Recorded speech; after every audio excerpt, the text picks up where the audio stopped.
Okay, we're gonna open up the county facilities meeting. Ask for approval of the minutes of the last meeting. Motion by Evelyn, second by Mark. Any changes, deletions, corrections? Hearing none, call the question, all in favor? Aye. Opposed? So moved. And we have, right to the agenda here. Just one item, bring it to work. Good.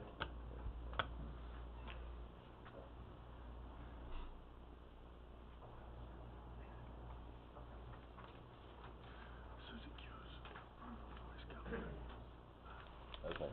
That date, yeah, if you would, please. Okay. Oh, thank you. Thank you.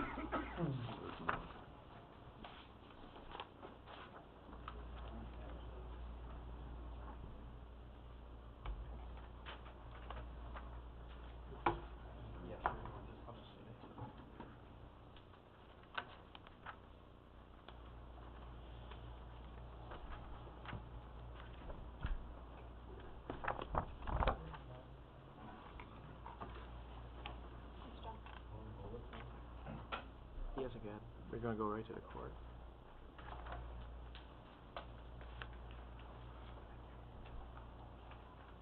As Frank's passing out the agendas, we have, members from Clark Patterson here today. Matt will be addressing any questions. We did have a core meeting, Right. address some of the concerns from the supervisors, meeting of last month.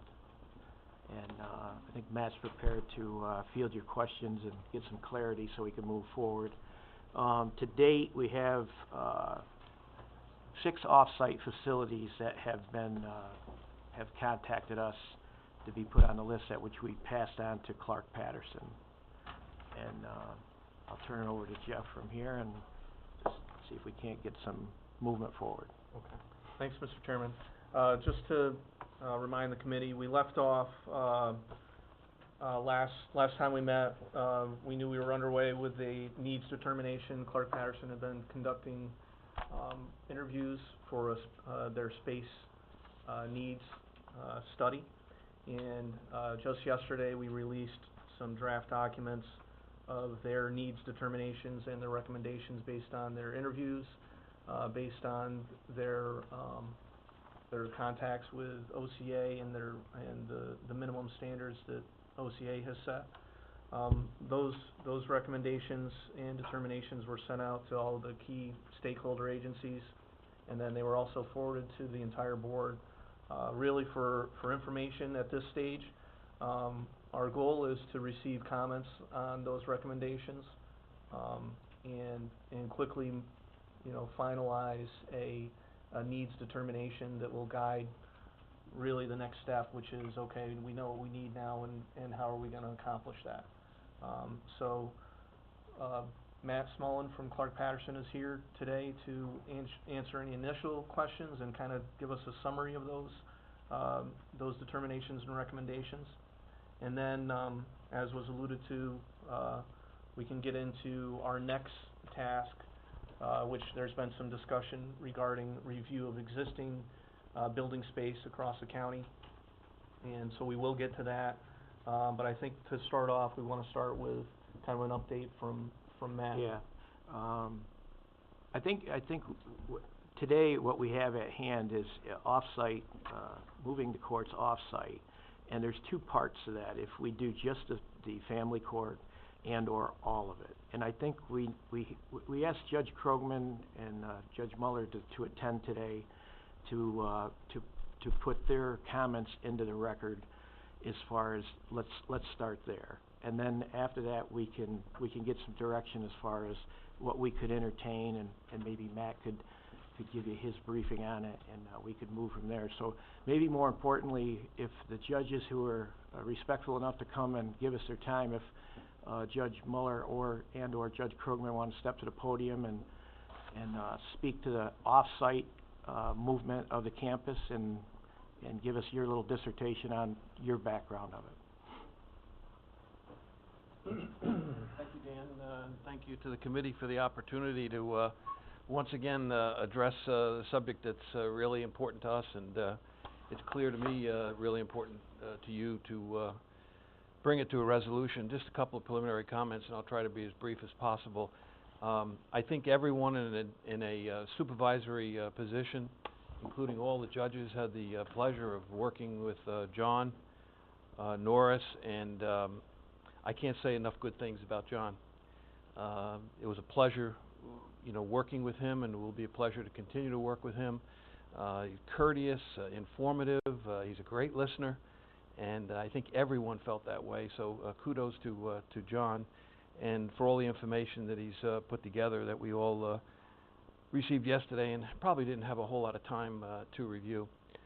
Second, I just think it's great that we're addressing the long-term solution. I'd like you to put into focus the pressing short-term solution as far as family court is concerned. You now have 15 months to resolve that issue temporarily because of the additional family court judge that will be brought aboard effective January 1, 2016. And I don't see any possibility of an effective resolution of the long-term solution, whatever that may be, within that short window. And so I think that we need to, at the same time we consider a long-term solution, focus on that short-term solution, because it's going to come quicker than we all anticipate or expect. As far as the notion or idea of somehow splitting, in any fashion, the court system, if, for example, the thought is to split the family court facility into a separate location, I would urge that you give very, very serious pause and consideration to any division of the court facility. There are so many reasons, most of which are simply common sense, some of which are financial, and other reasons why that simply will not work as far as the proper functioning of the court system in Warren County. I speak from my personal experience. I speak on behalf of every other judge in this facility, and we are unanimously recommending that you not split the court facility. And we are providing humbly decades of experience in making that recommendation to you. And we can be much more specific as to why we would consider that to be not in the best interest of the county or the citizens and residents of Warren County. I certainly can understand why you may want to explore the possibilities of an off-site relocation. The county has a statutory responsibility of presenting a court facility to the state. I didn't have anything to do with that law, but nevertheless, that's the law. And I think that any decision you make in that regard, now I'm talking about a total relocation, is one that perhaps you can weigh and make in fulfilling your statutory responsibility.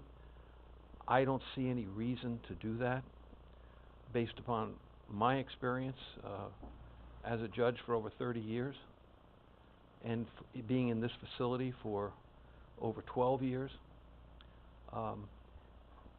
You have to be in other court facilities, especially in our district, 4th District, which is 11 counties, to understand how crucial and effective the location of the court facility is at this location. I can't tell you how many attorneys and other people associated with the court process comment regularly on the accessibility of this facility to them. As far as Supreme Court is concerned, and maybe it's a factor of the nature of the subject matter or the complexity of the cases, the fact that many times there are insurance companies involved, but most of the attorneys, the majority of the attorneys that appear before me in Supreme Court are not local attorneys. They are attorneys from out of this area, primarily the more metropolitan areas and Albany, including Albany. And they comment regularly as to how easy it is to get to this facility, to even just find a parking space compared to other locations. If this facility was relocated somewhere else, perhaps to a more populated area, all that is lost because they would have to find their way to the courtroom, not directly off the Northway, but indirectly. All the support staff are here. That is crucial to the functioning of the court. It makes no sense to me to have support staff getting in county cars and or personal vehicles to travel to a distant, no matter how far, court facility to attend court and provide the services that they do so effectively to the various courts.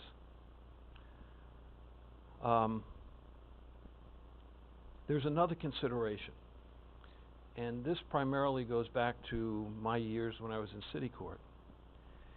And during those years, it became very apparent to the Glens Falls Police Department that on any given day within the city limits of Glens Falls, there was potentially 10 to 25 convicted felons serving time in state facilities within the city limits for various reasons, most of which were associated with medical reasons. They were either inpatient at the hospital under guard, or they were being transported for specific medical treatment or care on a daily basis. And so the police department in those days, and I'm talking back in the late 80s, early 90s, drew up contingency plans because of the fear of having all of those prisoners within the city limits. I can't understand that if we're contemplating moving the entire court facility to a more populated area, perhaps, away from this facility, why it would be in the best interests of the residents of Warren County to be transporting prisoners, which many times is the case before the various courts, to a more populated area, distant from the sheriff's department. So I would urge you to consider those practical things in considering whether you relocate a portion of the court facility or the entire court facility. I speak from, as I said, the experience of many years, and not only my experience, but all of the other judges would echo, I think, my comments in this regard. And as I understand, that is the position of the Office of Court Administration, having conferred with them from time to time as to this subject. So, a splitting of the facility, it's not in the interests of the county or the taxpayers or the court system. Relocating the entire facility, I suppose, is your call. I don't know what you would do with the existing effective facility we have right now. This is not a facility that's out of date. It's just too small. And it is an effective facility, and it's comfortable, and it's an effective court facility compared to any other facility within our district. And to that extent, kudos to the Warren County Board of Supervisors for providing that facility. Whoever located or made the decision to locate this facility, the entire complex, at this location when that Northway wasn't even completed, was brilliant. The two are married together in my judgment and should remain so. I'd be happy to answer any questions or go into this any further, but I know you have lots of things to discuss, so those are my general comments. Any questions from the committee for Judge Krogman? Having none, Judge Muller, are you interested in addressing the committee?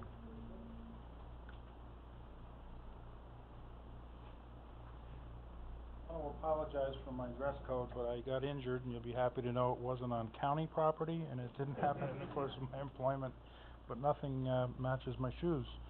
I'm here to just make sure that my presence puts a stamp on what Judge Krogman had to say.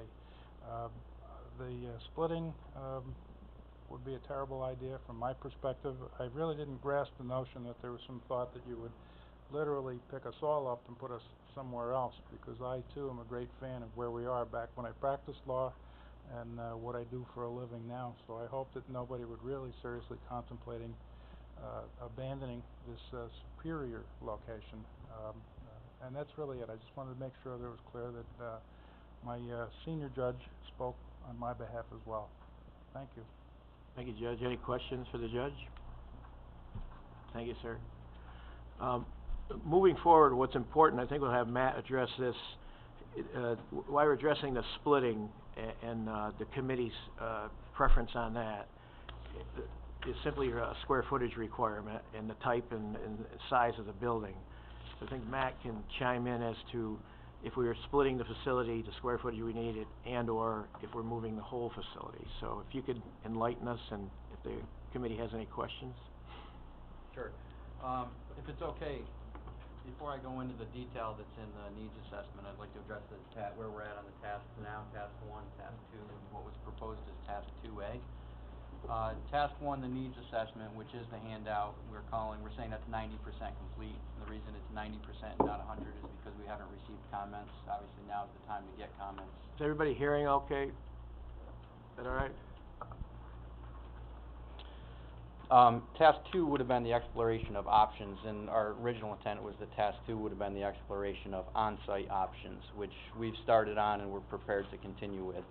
And then task 2A was going to be the exploration of off-site alternatives. And what we proposed, and I understand there's some questions about the fee that we proposed for that, it was a $62,000 fee, and to sum it up as briefly as possible, the deliverable on task 2A would have been to give the decision makers in the county all the information that they would need to make a final decision on where the court facility would be constructed. So it would have been a comprehensive review of all the structural, mechanical, electrical, plumbing.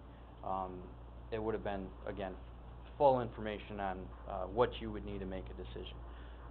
Understanding that's a fee that the county might not be ready to spend at this point. When we sat with the working group, we decided let's take more of a stepped approach to this. You know, maybe what makes sense is to look at essentially develop a criteria for evaluation and selection.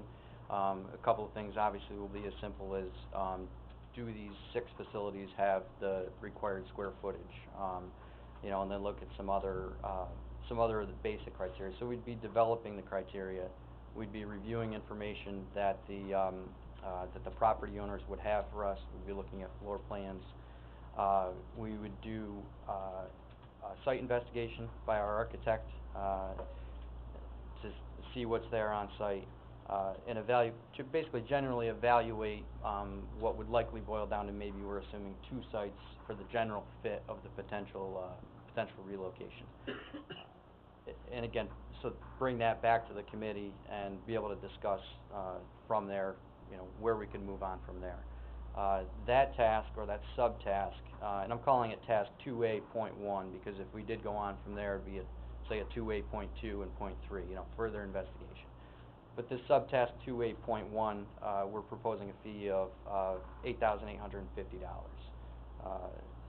And I think it's a reasonable approach. I think there were good questions about what task 2A would be doing, so this would be the change in the approach. And your directive from us would be, if it was just family court, if it was the entire court system, and lastly, what we haven't brought up today is Supervisor Stroud recommendation that possibly Queensberry courts join in this effort, in this new project.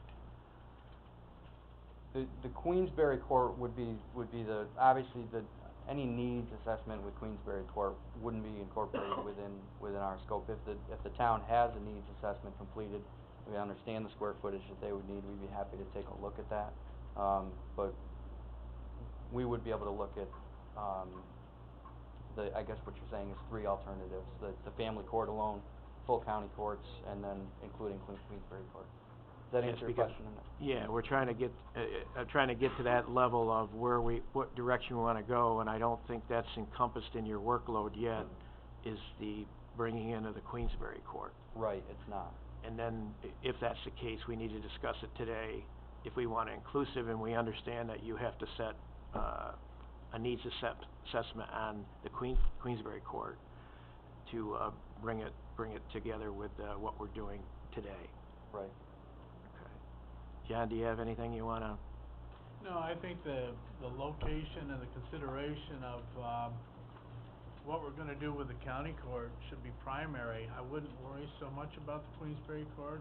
I mean, I threw that out there as a possibility because we do have, problems with our facility, and, we're growing, and we've outgrown our facility.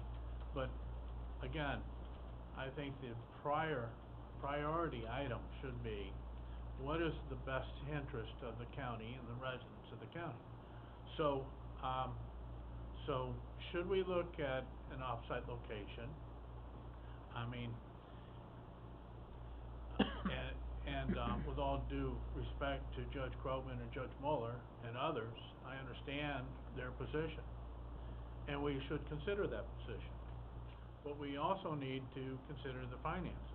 If it's gonna, for example, if we can do what we wanna do for $1 million, and that's off-site, versus $12 million to keep it on-site, well, that certainly comes into play.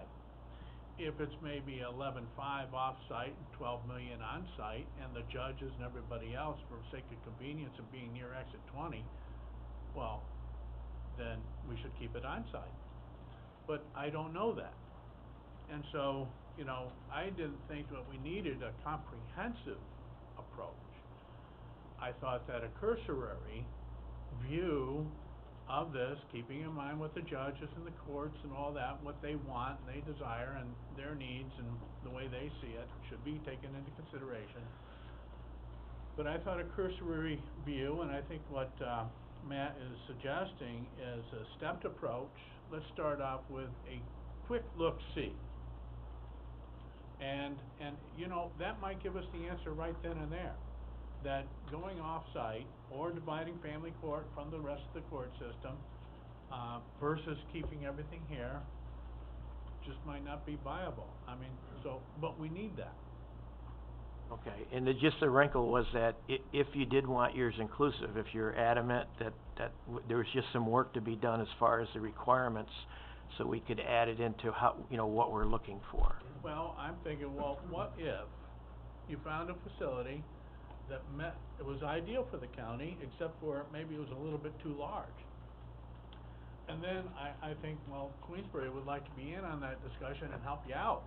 You know, maybe we could help each other out. I'm not sure that's the case. I'm not sure that will be the case. Okay. All right, Mark? Thank you, Mr. Chairman. I think Supervisor Stroud communicated my views very well, and I concur with what he said. I take what the judges have said today very seriously. But I asked from the start for a cost-benefit analysis that incorporates their thinking versus off-site opportunities that could be a great deal less expensive. It's not just a quantifiable analysis. We've got to also listen to what the judges say and what the issues are there. And I call that a cost-benefit analysis. That's what I'm hoping to see. I've had some supervisors say to me that they weren't sure if this was even legal, if we could even do this, to split the court systems. And I wanted to know, in one of the meetings, I think we were asking as a follow-up action was to check the law and check with, you know, the people at the state to determine whether or not this is even a viable option, because if it's just not going to be approved, you know, we can just save all of us the time of going through this exercise, time and money. So I wanted to know if that in fact has been, can we even possibly look into doing this? I think Paul, the administrator, can speak to that, and I don't know if the judges want to add to that. As far as procedurally, Judge, going through Albany, then New York City for our approvals on anything that we do, the splitting of the court? I would prefer to defer to Paul, because I know he talked very recently with Bill Clark. Yes. Okay. I see if it's available. So I would just propose, before we do anything in this area, we get clarification on that before we move forward. My interest in looking off-site is primarily an economic one. I've had a lot of citizens talk to me throughout my time on the board about some past building decisions. And I just think it's important for this committee, to do their due diligence, to look at all options, to see what could be the most financially viable alternative for the county. And, you know, when I voted at the board meeting on Friday for the $62,000, I did that primarily to keep that review on the table. I do not think we need to spend $62,000. If the court strikes it down as even an option, we may not be able to spend anything. But I did call some people in the community who are in the commercial real estate business and ask them if they would attend here, because I think that we can do this, like John said, a cursory look very inexpensively. And then we can use Clark Patterson to be the referee, if you will, looking through these proposals to see if they're even possible. And then we can sit down and talk on whether or not we move forward with any one of them. And some of those gentlemen are here today in attendance on how they can help the county do this without incurring a lot of costs. Okay. Fred?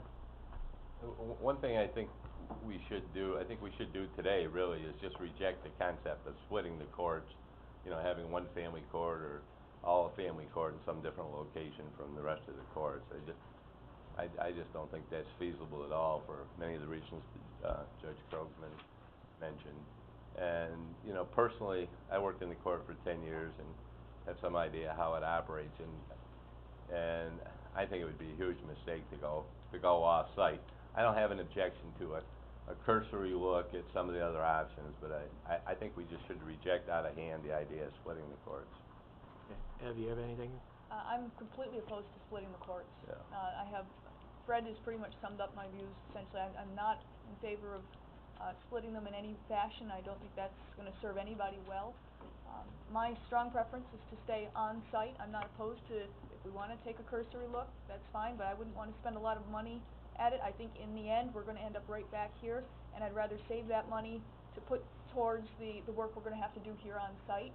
It just seems to make much more sense, and maybe because I'm public safety chair too, but transporting prisoners and everything, it's much better here, in my opinion, but I'm not opposed. If the committee wants to look, that's okay too. Okay. Supervisor Beatty? Yeah, thanks, Dan. I hear everybody what they're saying. There's one option the taxpayer came up to me this week and said, which I hadn't even thought of. He said, are there departments here at the county facility already that we could move off-site to make room for the new judgeship? In other words, you wouldn't have to build a new building, and I hadn't even looked at that. And I think it's a fairly simplistic look.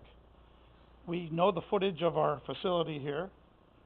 We would be keeping all the judicial departments needed to run the court system here on the campus. And we would take maybe, and I'm just throwing a couple out, maybe the Department of Motor Vehicles. There's one or two departments that could possibly move to maybe Monument Square or whatever that are essential to the county, but not as essential as the court system. So we would be killing two birds with one stone. We'd be keeping the court system here on the campus. We'd be taking a couple of departments and moving them off campus, and we'd be saving probably significant dollars in this whole process for the county residents. So, I'm just throwing that out here. I think it's a fairly easy look at, and I'm just throwing that out here today, Mr. Chairman, and I hadn't even thought of that. Thanks. Rachel? The podium. I just want to point out that, I'm glad that Doug brought up a fairly easy solution and looking at perhaps kind of rearranging the courts. And one of the things that I know I heard when I met with the annual meeting for the jury assembly is that we have that courtyard space. And I am sure you have hashed this out before somebody new gets on the board and says, what about that courtyard space? But it just seems to me that, as both our judges have mentioned, it's working. What we have here in Warren County, we're actually a leader in that criminal justice professional field, and being right off the Northway, I'm not quite sure why we would, in the spirit of fiscal conservatism, I can't even speak today, spend $62,000 for an option when we're sitting here and we're hearing directly from those utilizing that system that that is not a good option.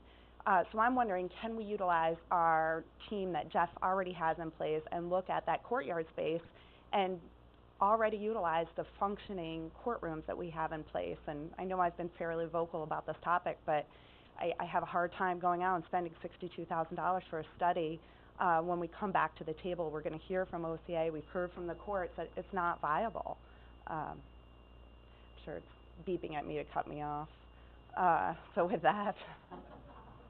Okay, Evelyn, you had something? Yeah, I had a question for Jeff. If, I'll just let him deal with that first.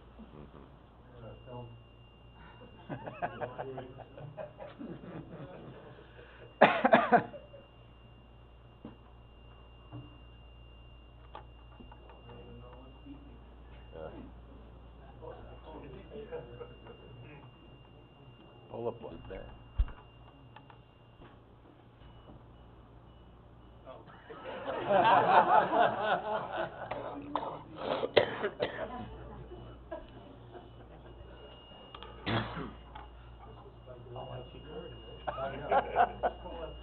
Sorry, what was the question for me?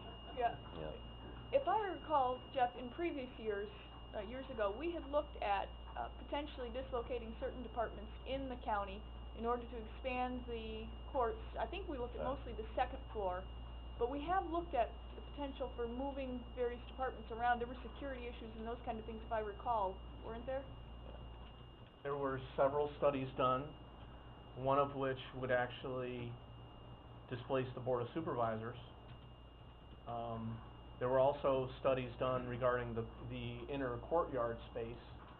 And, you know, specific to that, the inner courtyard space, if we were confined on this campus where we didn't have room to expand outward, those courtyard space might become viable options. But because we have plenty of space around the campus, when we looked at the construction costs of trying to build inside that courtyard and the impacts on those four sides of office space around the outside, you were really better off just adding on. And if we were in a downtown location and we were confined, you know, on the four sides of the building, those courtyard space might become more attractive. But really, regarding those spaces, it's more efficient to build outward because of the space we have available. I think my concern is that we're under a very tight timeline. We don't have much time to get this done, and I'm concerned that we might, by seeking to really start shuffling all the departments around on-site, off-site, we may be making this into even more of a project than it will already be. We certainly, to take Supervisor Beatty's suggestion of maybe DMV, that's tied into the county clerk's office. You know, they have records management. There's quite a lot to it. If we were to start doing all that, I'm concerned that that would be considerable expense and time, on top of already having to do the court. Time is certainly a constraint as we keep talking about the January 2016, timeline of trying to meet that, so. That's it, John. I'm new, but can somebody explain to me why we're not using that building over here that we heat during the winter, the jail? It's a building. Why can't we use that? Why can't we consider using that? There are some issues with lead, I know, and asbestos, and it's been, I agree, it's something we definitely should look at, but one of the reasons that we didn't do anything up to this point was some of the contamination that's on that site. I mean, it sits there, it's empty, we heat it, boy, do something with it rather than spend money heating it. We had looked, I think when we were doing a human service building or prior to, and the 8-foot ceilings and then to air conditioning, et cetera, from our engineering studies. Well, the 8-foot ceilings might not work well with the court. I'm just saying what we ran into. I didn't mean it to be, but certainly.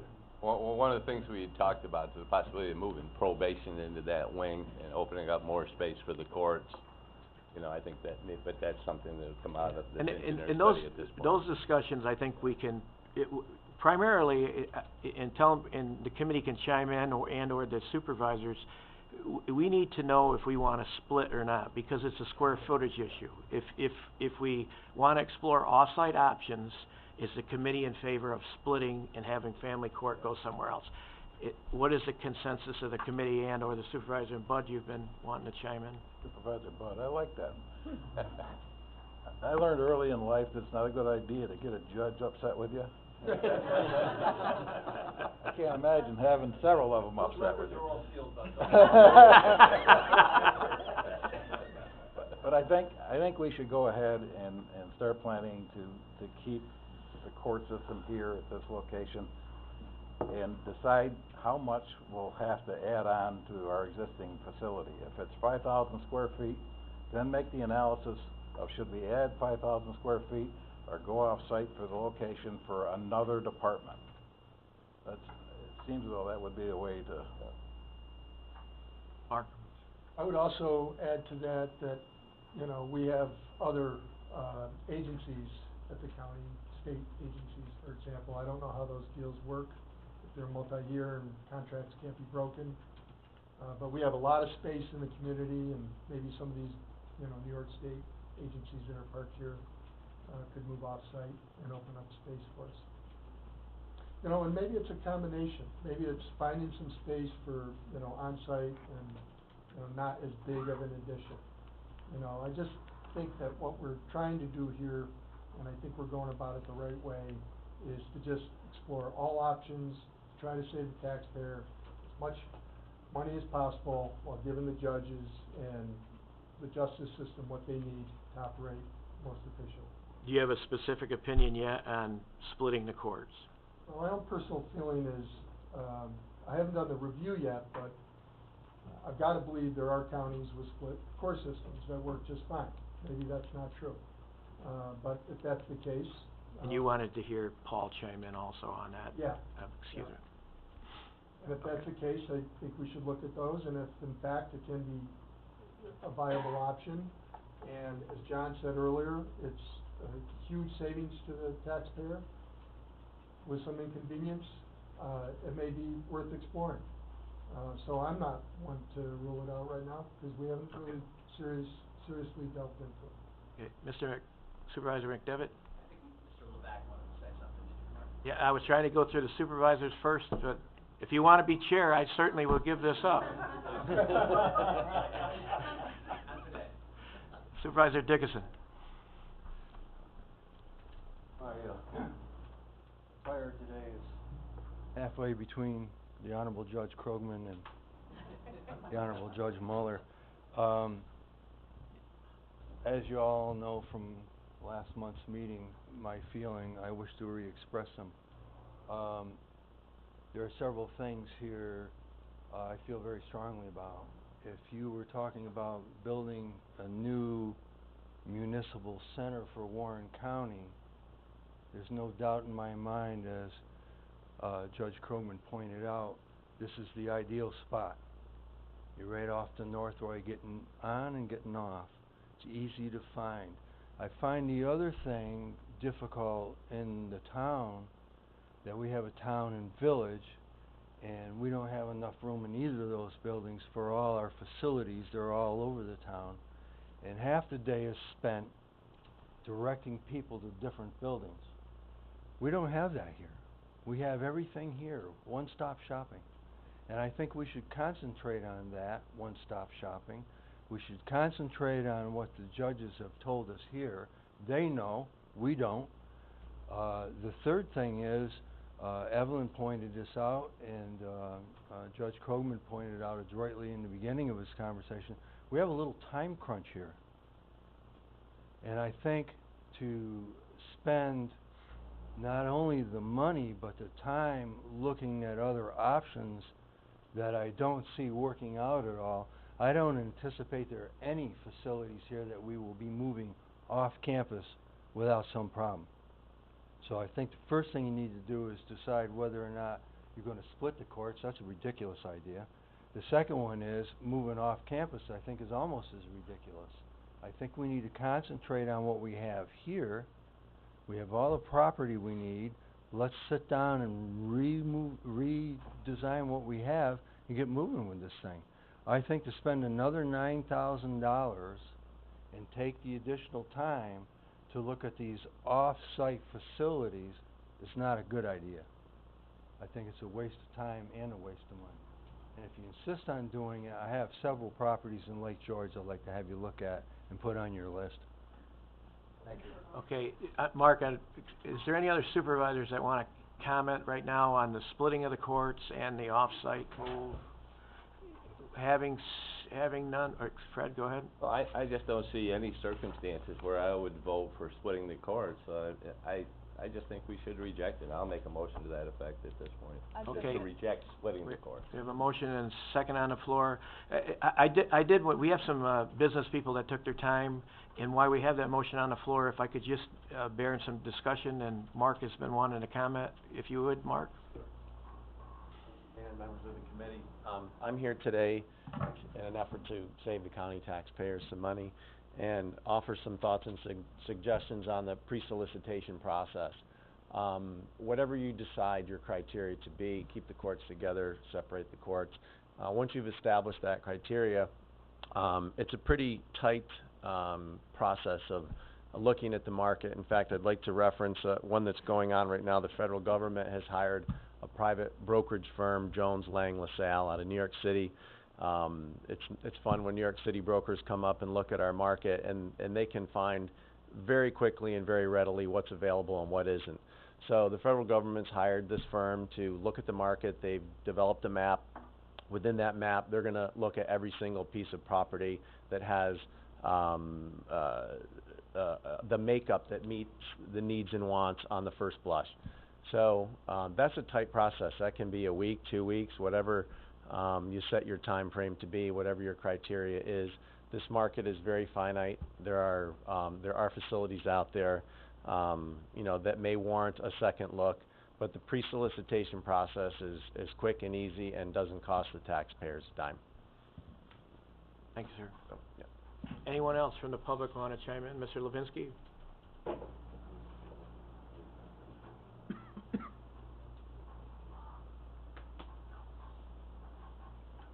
My name is Bruce Levinsky, President of Merlin Development. The property that I represent this morning is and has been referred to as Monument Square, 333 Glen, the Travelers Building, if you would. We've been here for quite some time, as well as in Saratoga, and listening to the discussion here is the type of discussion which virtually every tenant has at some point in time. In this particular building, we had the privilege of investigating the prospect of relocating the court system that presently resides at Saratoga, in Saratoga at the State Park.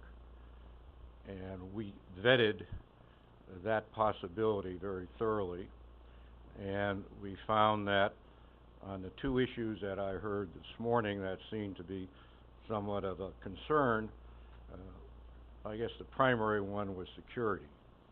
And we were able to satisfy that court system that the security issue could be resolved in that building without a lot of gestation, that the building could accommodate the security issues, and we'd be happy to delineate that if we get to that point. The second item that was brought up, not to say the average items were of consequence, but the second item, which I just keep hearing repetitiously, is how unique and special Exit 20 is and how everybody can find their way here.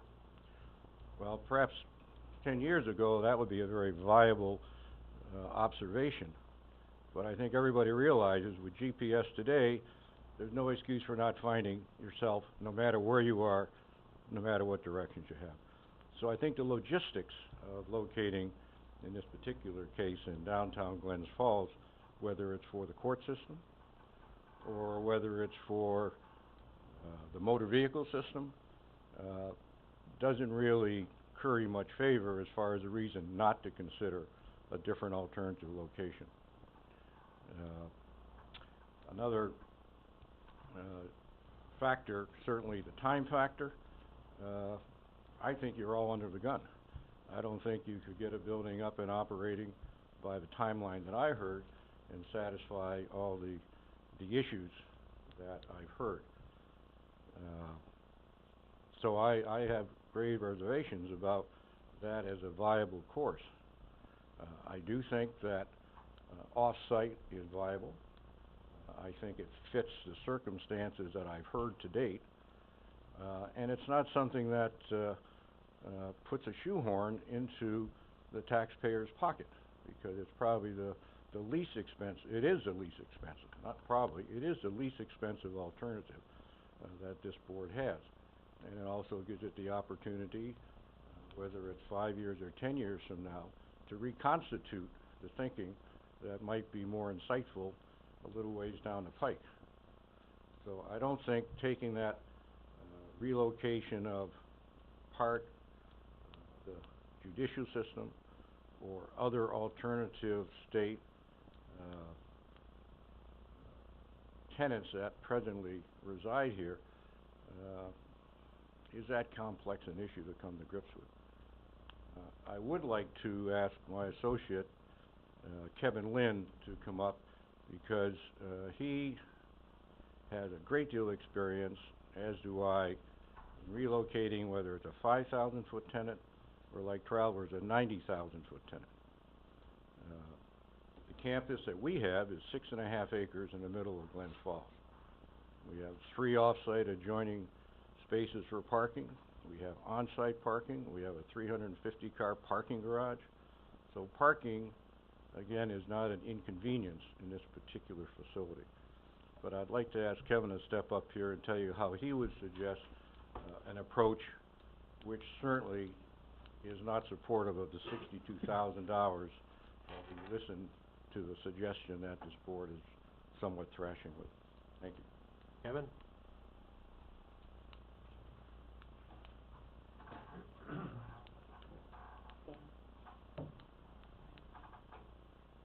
Somewhat I'd like to mirror what Mark said as far as the cost of providing the analysis for this shouldn't be that much. It should be a 3 or 4 page document to weed out, you know, the number of spaces that might be available. You know, it can be a point system. You know, is it in a geographical location? Does it have enough parking? Does it have enough square footage? Does it have the infrastructure? All these items are real easy to ask, and us brokers, we do this. You know, I've been doing this a little over 25 years. I've probably procured somewhere around 1 million square feet of state space. I did it when I moved to New York. It's a process that I'm real familiar with. It's not difficult. I think we can do this basically utilizing what you've already spent as far as the documentation showing what you need. That's what I need. As a broker, all I need to know is what do you need. You shouldn't be spending money on my building to determine you know, anything if it's going to work, at least in the first stage. Because you may send me a document that says I need 80,000 square feet, and I'm going to be out of the running right then. If you say you need 50,000 square feet, I'm interested, and we'd like to know if we can make it happen. Taking other agencies out of this area and moving them over, we would be willing to look at any. You know, we talk about the money that's spent. Today I will be going and I'll be delivering a check for taxes for my property for Mr. Levinsky. And it's a sporty amount, and it's just one portion. I'll be paying another portion shortly. You know, Mr. Levinsky pays, as far as the properties that we have, we pay a lot of taxes. And it should be something that if we're willing to pay our taxes, I think part of the fee that he was talking about as far as the 8,000, you do need you need someone in the middle. You know, like if me and Mark got together and decided which property was going to be best, I don't think that would be fair to someone else. So there does need to be someone like an intermediary. I think what needs to happen is you complete phase 1, which gives you your needs analysis, and then you come up with, just like Mark said, I've got a 3-page from Jones Lang LaSalle that will determine whether or not the 9,000 square feet for Social Security will work in my building. You know, I've got a list of every state agency, in New York, and a lot of these are courthouses, a lot of these are different types of properties. They're every walk of life and they're every type of agency, and they, you know, we should be considered for this type of location. I know we can save money, and I know in 15 months it's going to be real difficult to build out the type of square footage you guys are looking at. You know, it just takes a lot of time. That's all Thank I've you, got. Kevin. Thank you. Okay, we have Judge, would you like to? Just very quickly, it's good to see Mr. Levitsky. We haven't seen one another in quite some time. I just wanted to follow the comments of those two individuals very quickly, and I'm glad they highlighted the under-the-gun concept or notion, because I think we are as far as the temporary solution. I know Judge Breen had court, but his staff is all here, and I would defer to Judge Breen as to his recommendations as to that short-term solution and his staff, because they know what the needs of that court are, long-term and short-term, for the temporary solution, which has to be addressed quickly. Just to follow very quickly Mr. Levitsky's observation regarding a few years ago, the negotiations by the Office of Court Administration for space within his building. It was quite different from what we were talking about. What was being discussed at that time was the relocation of the administrative offices of the 4th Judicial District from their current location, where they still are, in Saratoga, to perhaps Glens Falls. It didn't involve the functioning of a court, the transport of prisoners. Any security issues that were addressed was the security issues addressed to administrative personnel, not the kinds of security issues that I talked about earlier. Thank you. Thank you, Judge. Supervisor Serrao?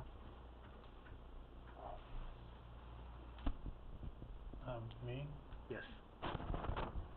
Mark? Can you explain, that pre-solicitation process a little bit for me? Sure.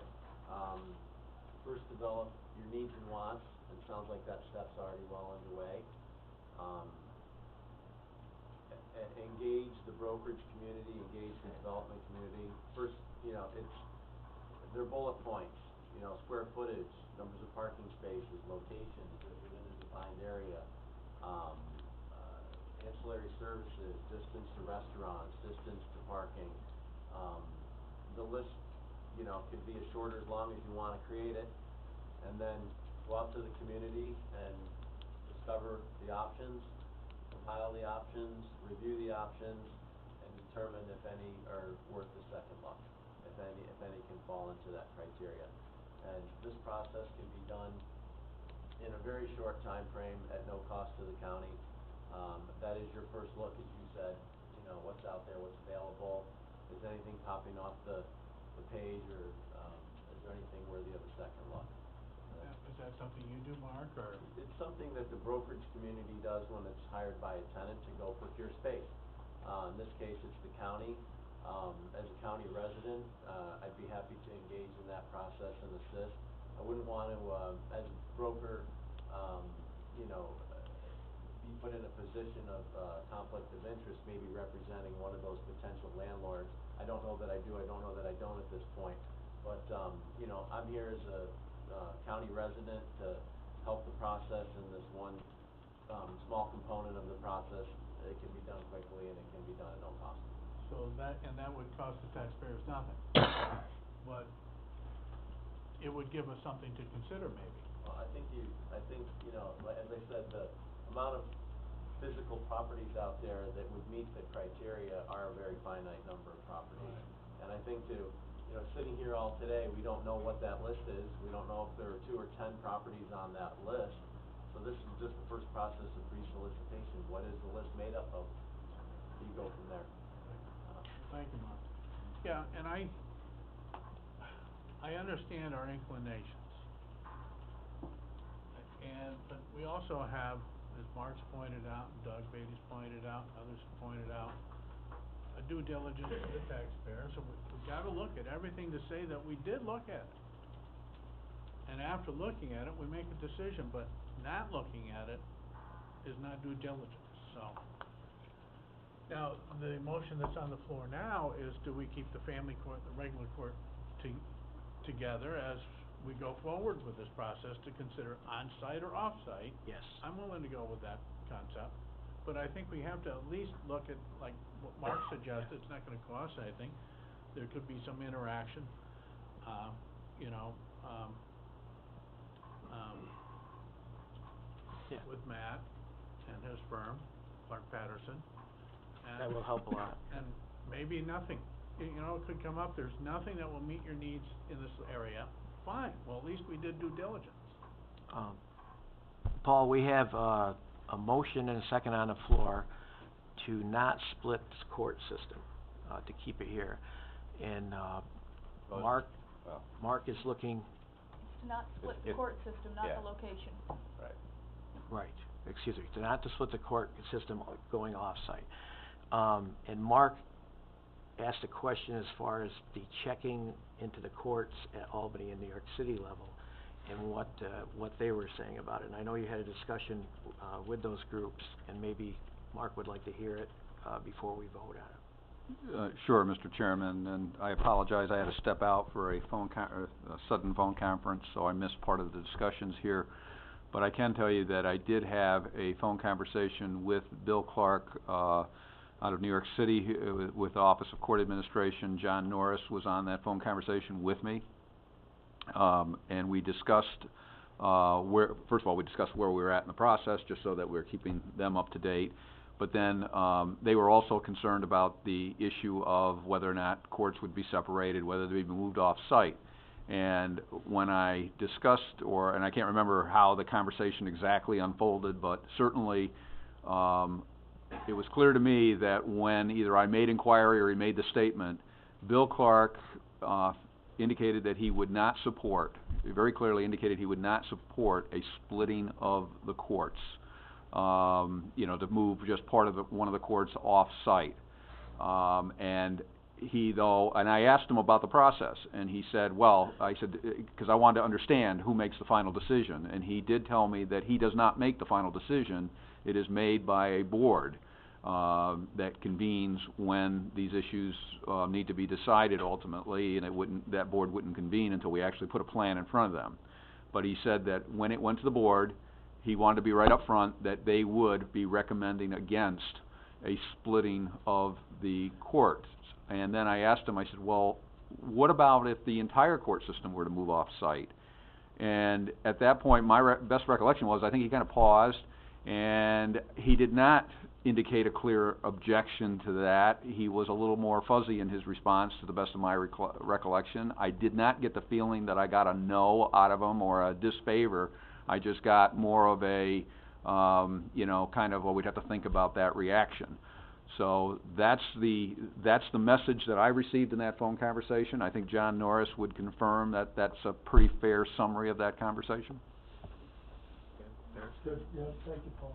Okay. Just identify yourself, ma'am, for the record. My name's Sally Bovin. I'm the chief clerk in the Warren County Family Court, and first I apologize for Judge Breen not being here. He does have a very busy calendar today. Judge Breen is also an acting Supreme Court judge. Separating the courts would mean that if he had a Supreme Court calendar, he would have to get in his car and travel to wherever Supreme Court is located to hear his calendar, whether it be 1, 2, or a day full of cases. It's an extreme inconvenience because the staff would have to assure that he had coverage. We also use Judge Krogman and Judge Hall for emergencies, for orders of protection, if Judge Breen's calendar is full. And Judge Breen is, and I speak right from his mouth, that he is totally against and thinks it's ridiculous to try to separate the court system. We depend on each other for too many things. And I hope that you can all realize that. The county has been wonderful, so for the For the family court system, they have provided us with storage, so what you see down there that is a very inadequate system, to say the least, with the waiting room. We have no holding cells. There's a lot of issues in the existing space that I think could be solved with renovations or add-on, new construction. That's it. Thank you, ma'am. Paul? Mr. Chairman, I neglected to mention one other point that, Mr. Clark did make to me too. He said that if you split the courts, he said one of the things that happens is their costs increase in terms of all of, you know, they've got to maintain security and all kinds of other, administrative costs here locally. They would also have to do that in the other arena. So he was concerned about that, and obviously the logistics, have always been a concern. I can tell you as a practicing attorney, in my former life, that just from my experience, that, you know, having all the courts in one common place, is something that, is also useful just in terms of being able to practice, before the court system, because you may have a case on in Supreme Court, you may have a case, when I was with a law firm, typically we'd have cases in family court. You might send the young law clerk out, young lawyer out to, answer motion call in Supreme and then go down to family court for something. I think you also get some economies of scale in terms of being able to share lawyers' rooms, conference rooms amongst the various courts. So, you know, that's all to be considered. And then plus our staff, our probation staff, our social services staff, all of those things need to be thought of as well when you're looking at the interaction amongst the courts. So I could kind of see where Bill Clark was coming from on an opposition to, you know, splitting up the courts. And I could also understand where he might be like reflecting on this. Well, if you move everything, and then when you move everything, the question becomes what else do you move? Do you move probation and DA's office and the public defender as well? You know, and then what impact does that have on your social services department? Where are they going to? What about your county attorneys, who also will sometimes have to appear in courts? There's a lot of issues here. This is a complex issue in terms of what you do going forward. On the other hand, as Supervisor Strahl mentioned, you've got to balance all of this with the need to be able to prove out that you've looked at these things, that you've costed them out, and that we are being prudent with the taxpayers' money, certainly. So I think this is, you know, I think some exploration would seem to me to be in order to at least prove out and examine the not only the cost, but the impact.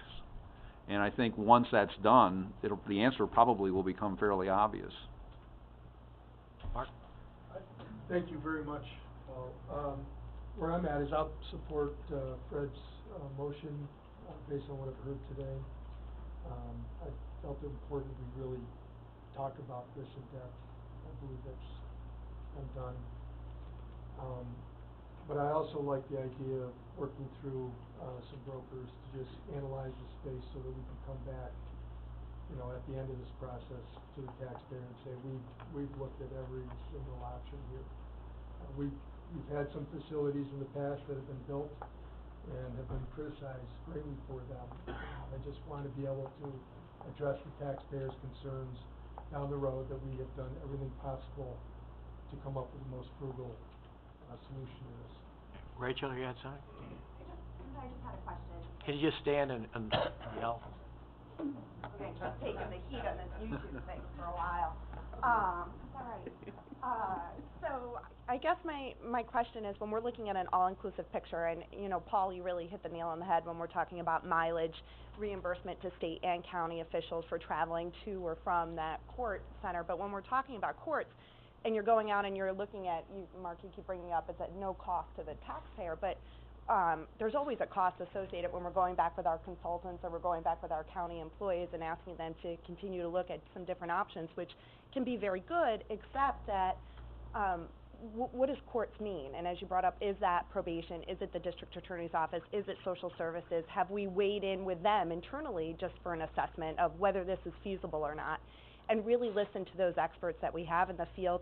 And then what I'm also interested in is, obviously you need the square footage, you know, how much room do we need? What we need for just the courts compared to probation and DA and everybody else is a very different number. But what will it cost to go back and take that Supreme Court room or that county courtroom or that family court, turn those into office spaces if we do go with a totally different location?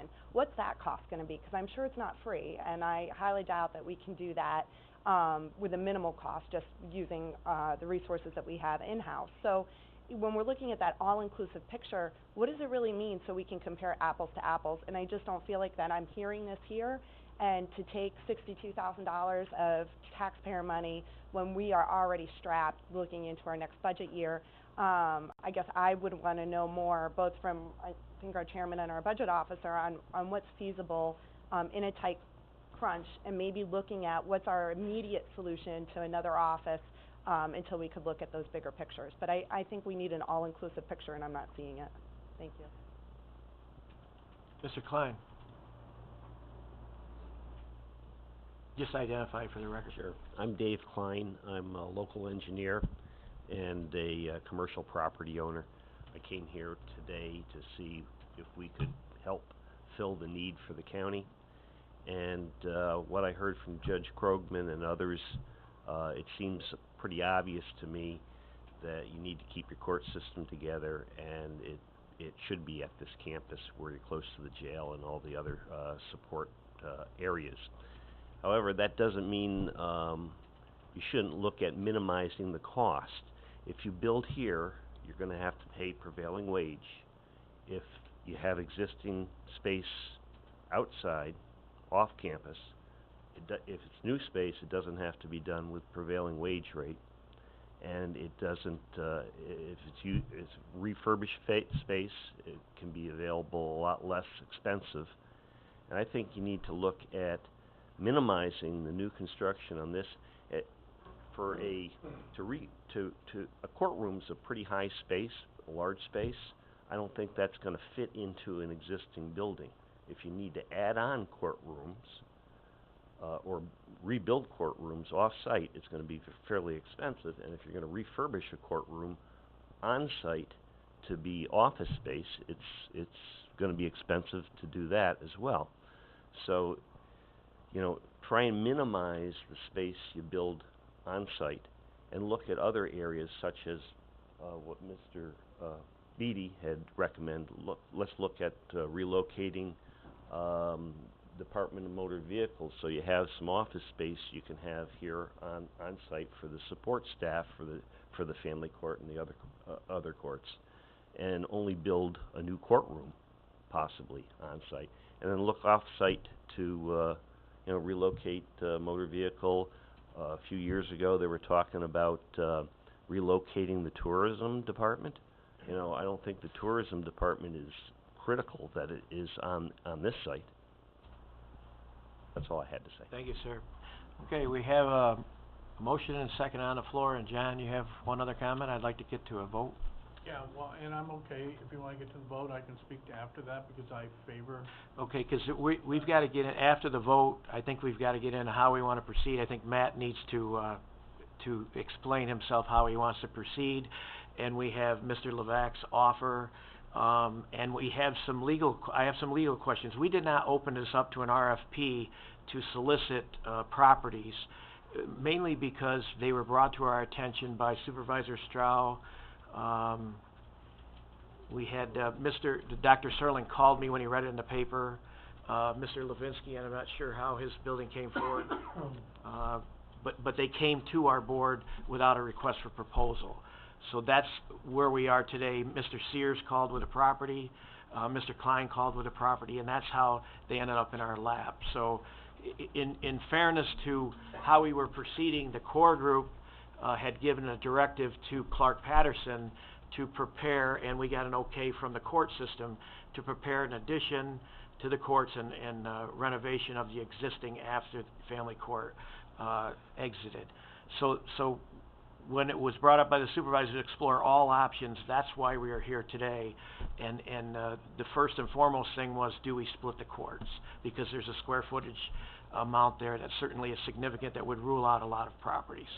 So with that being said, we need a vote now. We'll call the question. Go ahead, Fred. Well, I just wanna clarify that the intent of my motion was that we not split the courts permanently. It may be necessary temporarily to deal with this new family court position, to do something temporarily, because we just don't have any other options, but. That's a good point. Yeah. But in the realm of what we're doing for the long range, we want to keep the courts together, and that's the motion at hand. Okay, all in favor? Aye. Opposed? Okay. Now, proceeding forward, maybe, Matt, you want to, that gives you a square footage number. You know what we're actually looking for now. We have 6 buildings to date. I guess we need to look to the administrator, former county attorney, Paul, and ask Mr. Levac's question, do we open this up to see if there's any other properties that would be interested? How would we proceed in fairness? Unfortunate, first of all, I think we should be sure that our process is open and handled correctly. Unfortunately, I'm not able to give a response about what the law actually would require in that regard. I think we could have Martin take a look at that. There are county law provisions that concern what you can do as far as rental of property or leasing a property for numbers of years. So we'd really need to get his opinion, which I'm sure he could do relatively quickly, but unfortunately, Mr. Chairman, I'm not able to provide that opinion at this time. Okay. John? Well, my thought process was that if Mark Levac and Kevin Lind could have input with Matt and Clark Patterson, it seems to me that Clark Patterson could take a look at 6 or 7 sites and probably eliminate half of them for obvious reasons. And then focus on 2 or 3 sites that really seem to have potential for meeting the geographic, like Mr. Lind mentioned, the geographic, logistics, and square foot needs that are identified in the needs assessment report. Okay, Matt, do you want to? Yeah, I think that makes sense. Frankly, at this point, hearing what I've heard from everybody and understanding the fluidity of the situation, I think to bring us on board for the $62,000 Task 2A doesn't make sense. It's not the way to go. So, I think to go with what we've proposed as Task 2A.1, more of a cursory as opposed to comprehensive review. And that's $8,000. $8,000. Really would be the way to go. And you're right, we could develop the list of criteria, quickly eliminate potentially 4 or 5 sites and boil it down to a couple of sites, and then get into doing site visits at those 2 sites and moving into some more detailed I'd like to go in investigation. that direction. Supervisor Dickinson? I don't know, sometimes I wonder if I'm in the same room with everybody else. We've done a good thing here, we've put the court back together, unlike Humpty Dumpty. But I don't understand why you think you can move the whole court off the campus and be efficient and effective. You've moved away from the sheriff, you've moved away from the jail, you've moved away from the DA, you've moved away from the clerk's office, the motor vehicle office, you moved away from social services. I don't understand. Is that efficient? No. So why are we even looking at this? I think the issue is this. Do we all stay here? Or should we all go someplace else that's bigger, better, faster, stronger? I think that's the issue here. You can't take the court system out of this campus and operate efficiently.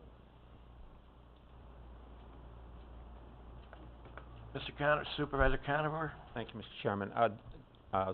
Supervisor Dickinson hit the correct word, efficiency, and that's an interesting word to use in government, as you know. However, to the degree that we can use it, what we have here, I believe, is the most efficient model. If you're going to do an analysis, it's going to have to be more than just square footage. I'm going to want to know how many man years, how many additional man years are required to fulfill alternate destination. I'm not just gonna be interested in what's this square footage cost as opposed to this square footage cost, because I don't think that's painting the complete picture of why the facility really belongs here. And so I think your analysis, if you're going to do it, I think it needs to be a complete analysis. Frankly, I don't think it's needed, because I think just common sense indicates that the most efficient model is here. And what you need to do on the short term to meet the 15 months, that's, as they say, that's a horse of a different color. So if you're going to do an analysis, it has to be more than square footage. I want to know from the sheriff and all the departments that have been listed, how many more man-hours are going to be required to support what they do with the courts at the alternate location. I think when you do that, and I think you can get that very easily and very quickly, I think it's going to be a very sizable number. So that's my comment. Fred? I was thinking exactly the same thing, that we need to query all the other departments and ask them specifically, what would the impact be on your department if this moves off-site, no matter where else it is in Warren County. And we can get that internally. Ev?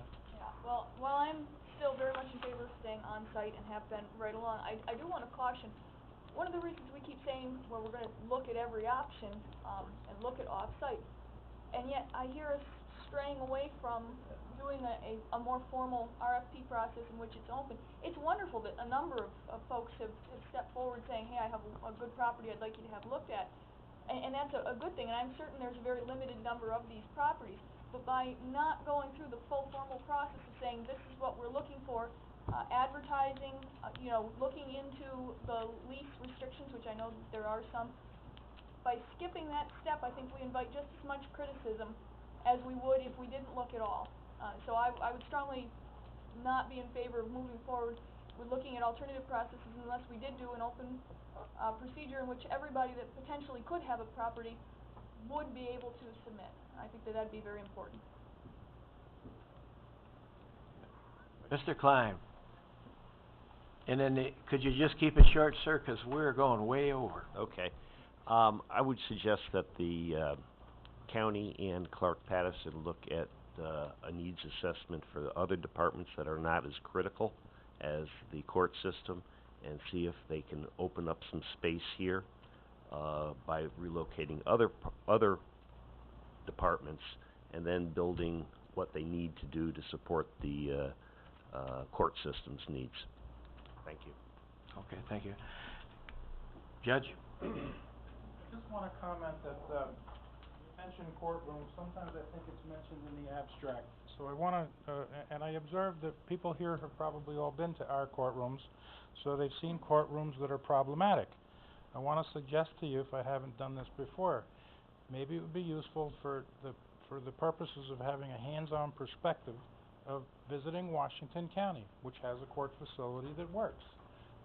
Essex County, which is an hour's ride away at this beautiful time of year, has a court system that works. What I like about Washington County is the population of that county is similar to ours, probably. Essex County isn't. If you want to drive to Clinton County, it's the same thing. But everybody's looking at what we have, noticing, well, it doesn't work because it's too small and we have these other problems. It would be perhaps useful. When I tried cases, I always went to the scene of the accident, the scene of the crime, to just understand it, feel it, and smell it. So there's a courtroom that's a few miles away, a court facility, that works. So I just want to suggest that.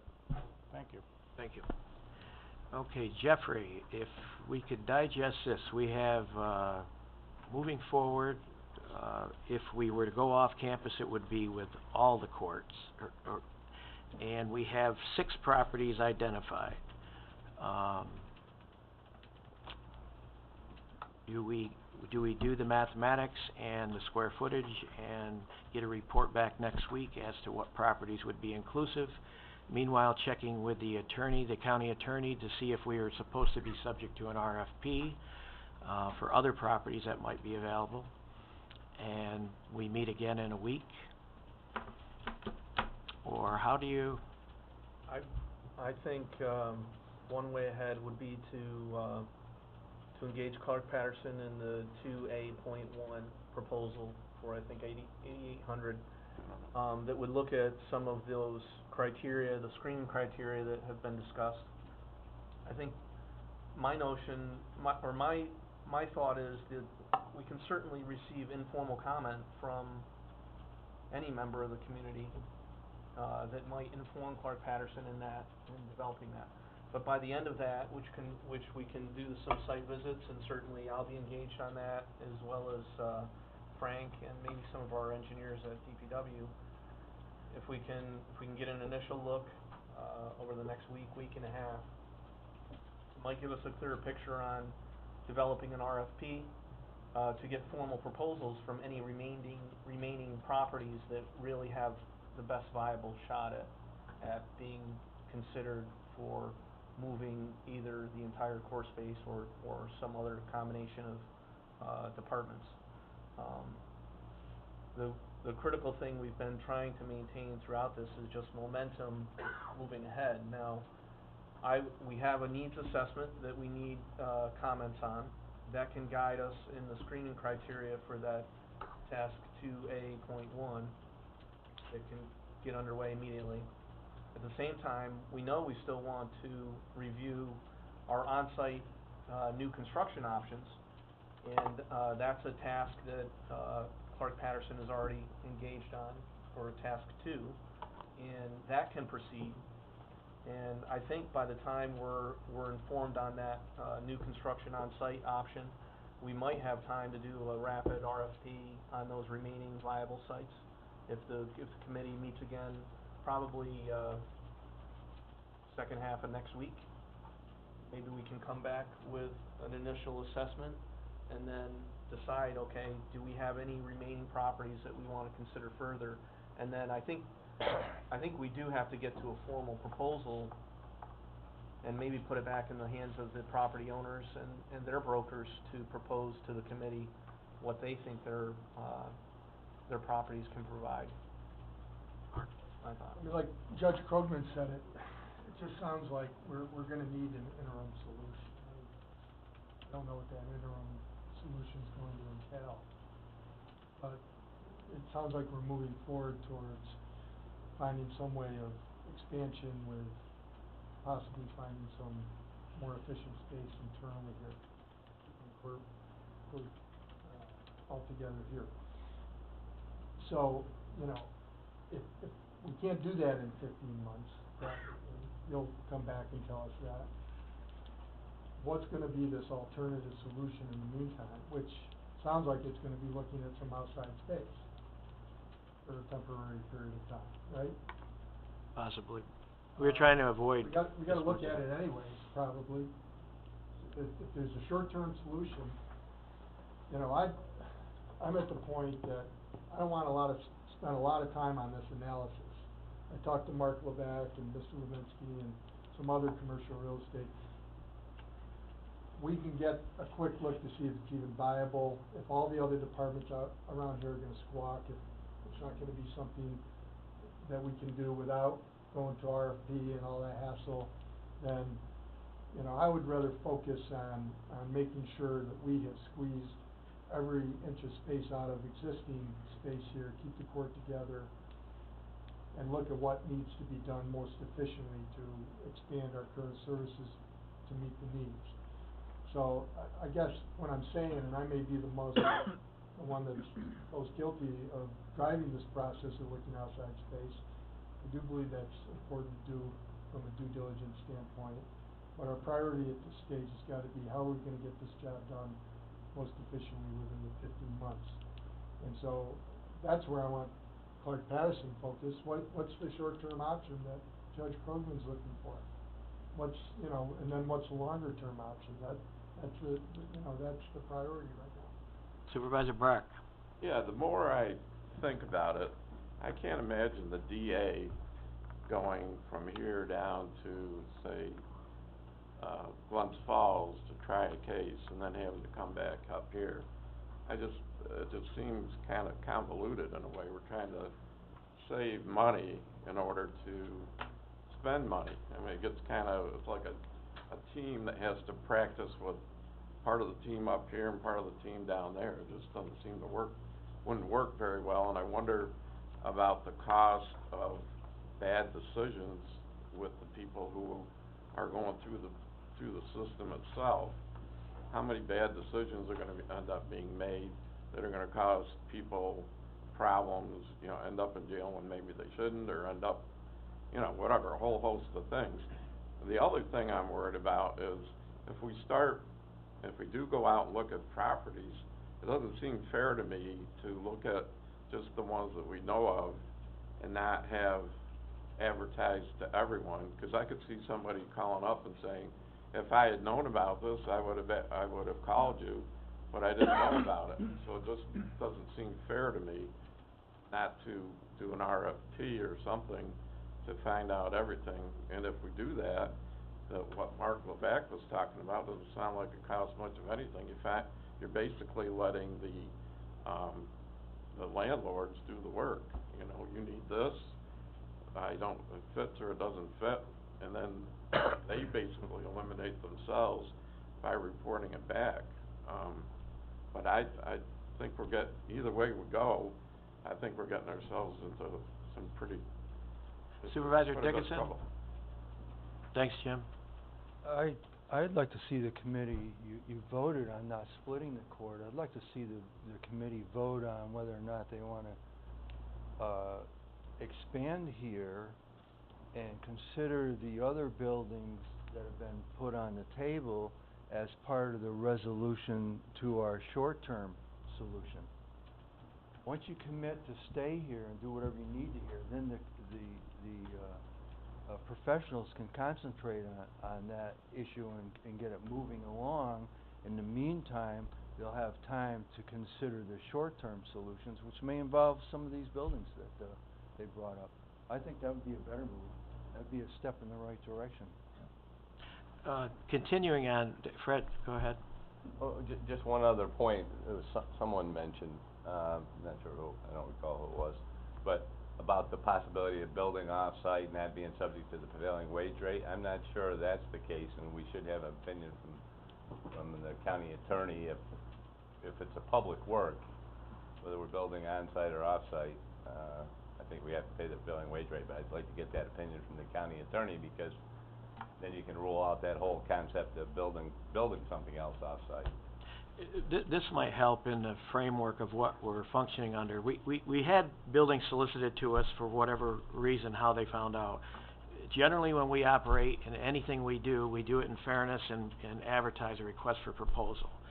So I think the committee's purview, this might function well, is to vote on a request for proposal for criteria drawn up by Clark Patterson with what they've assembled with their needs assessment. That would be in committee here, that would go to the full board, and then the dialogue at the full board, October 17th, would be, do you want to send this out for the request for proposal to continue the off-site exposure and looking into it? John? Just a point of clarification that, in reading this needs assessment, the DA is going with the court. They're not proposing separating. Okay. Okay, and I can't see who that is in the back. Go ahead, Judge? Very quickly, I love Jim's analogy of the team practicing in two locations, and I'm talking about the short-term solution for family court, and Sally is the chief clerk of the family court. If she's got the current team in the Warren County Municipal Center and the new team, the new family court judge, in some other location, her office and staff has to be split to be able to accommodate those two judges and their staff. I don't think you can have the team practicing, as Jim analyzed, in two different locations. They need to be practicing, that is, practicing what family court delivers at the same location, connected. Okay. Yes, go ahead. Just identify yourself, please. Joanne Mann, Chief Clerk of Supreme and County Court.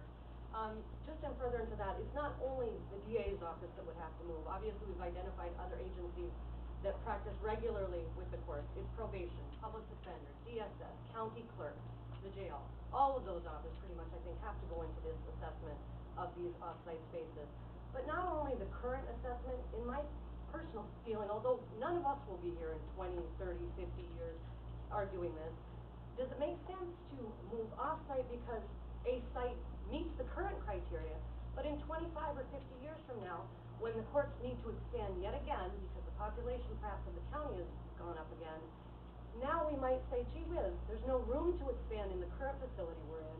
We've abandoned the courts, we've expended how many dollars to renovate that into office space, and now maybe we wanna go back there because there was room to expand. So are we renovating this space yet again to fit the courts and where we can expand?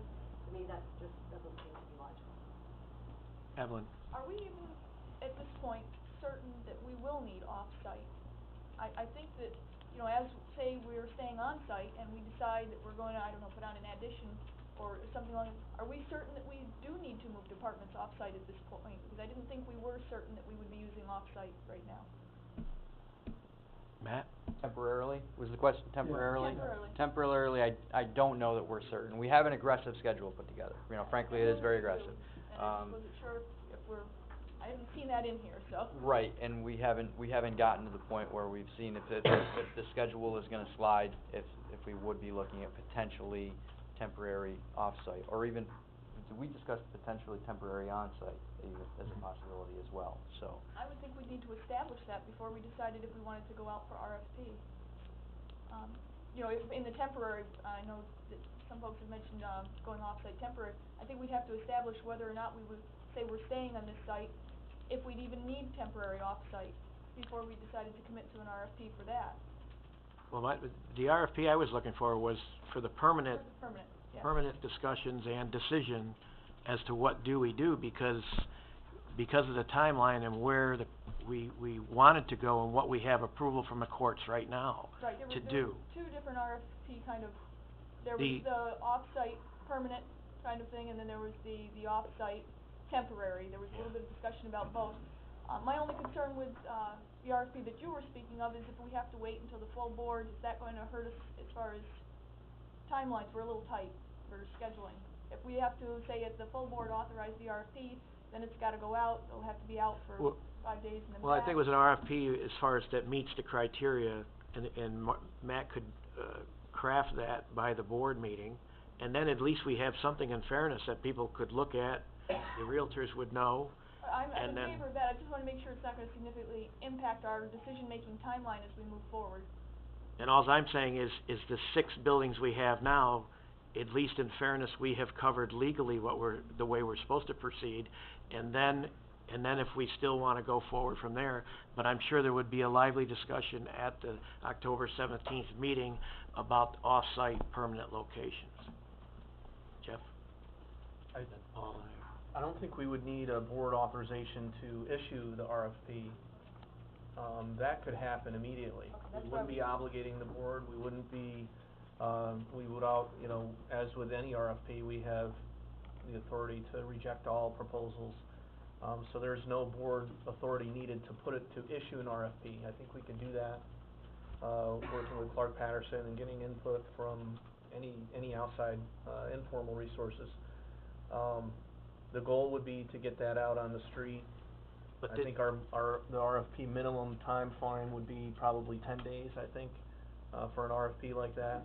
But I was looking more for functionality of the board's feelings with all the discussion that has been had at the full board meeting, the solicitation of going off-site and what the full board felt. Because if it isn't there, the commitment isn't there, we're wasting everyone's time.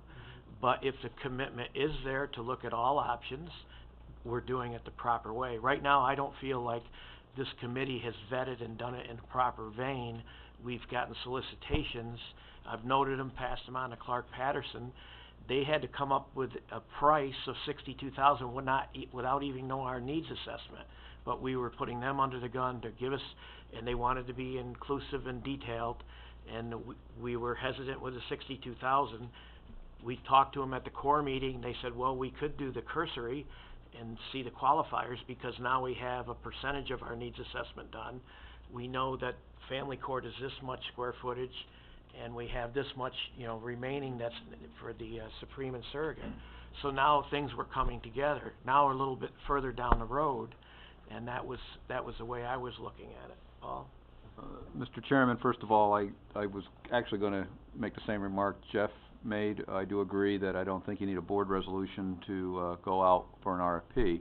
But if you felt that a board meeting was necessary for other reasons, and I'm getting that sense of that, the committee may wish to consider asking for a special board meeting so that the matter can continue to move. And there will be a finance personnel meeting on October, I think it's 8th.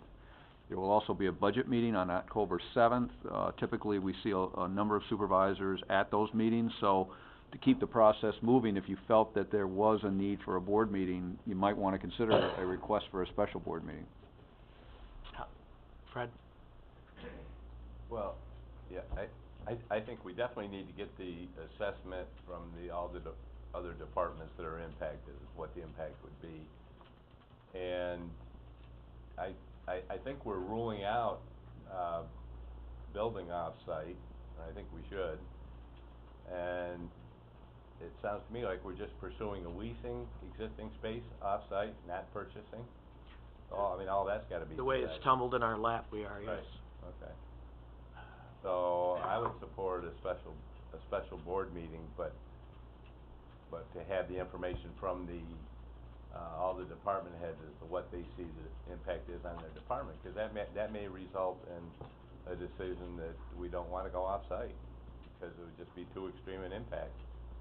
Evelyn? I think Paul hit it right on the head where I was going with it. I was going to try to follow up with perhaps this committee should make a motion to request a special board meeting for the purpose of discussing on-site or off-site these matters, so that we can come to a resolution that would direct our committee a little bit better, so that we can then proceed from there.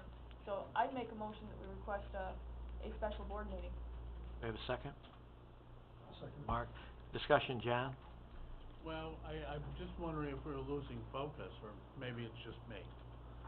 I thought that since the beginning, that Clark Patterson with 2A.1 for $8,050 was going to give us a cursory opinion about how affordable, how practical it would be to look at 2 or 3 other sites. That 6.